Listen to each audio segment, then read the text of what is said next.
AI દ્વારા ગાણિતિક વાર્તાઓ દિવસ 18। રવિવારની સવારે અવી શાંતિથી ઉઠ્યો અને પોતાના ટેરેસ ઉપર ગયો। ત્યાં તેણે કવિને જોયો। કવિ આટલી જલ્દી કેમ ટાંકી પડે છે? ત્યાં તેને અચાનક જ યાદ આવ્યું એની મમ્મીએ કહ્યું હતું કે પાણી સવારે 8 વાગ્યા પહેલાં ભરી લેવાનું છે, ત્યાર પછી પાણી આવશે નહીં। આ વાત તો અવી ભૂલી જ ગયો।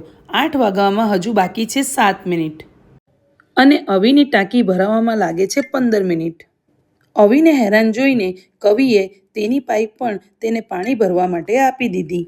બંને ટાંકીનું ઘનફળ સમાન છે, પરંતુ કવિની ટાંકી તેની પાઇપથી 10 મિનિટમાં જ ભરાઈ જાય છે। તો શું બંને પાઇપથી અવીની ટાંકી 7 મિનિટમાં ભરાઈ જશે? ચાલો સમજીએ। આપણે ટાંકીના ઘનફળને x લીટર ધારી લઈએ। અવીની ટાંકી 15 મિનિટમાં ભરે છે, માટે તે દરેક મિનિટમાં x ભાગ્યા 15 લીટર પાણી ભરે છે। તેવી જ રીતે કવિની ટાંકી x ભાગ્યા 10 લીટર પાણી ભરે છે। હવે બંને પાઇપને એક જ ટાંકીમાં મૂકેલ હોવાથી દરેક મિનિટે x ભાગ્યા 15 અને x ભાગ્યા 10 લીટર એટલે કે x ભાગ્યા 6 લીટર પાણી ભરાશે। એક મિનિટમાં x ભાગ્યા 6 લીટર પાણી ભરાય છે, તો પૂરી ટાંકી ભરવામાં લાગશે 6 મિનિટ।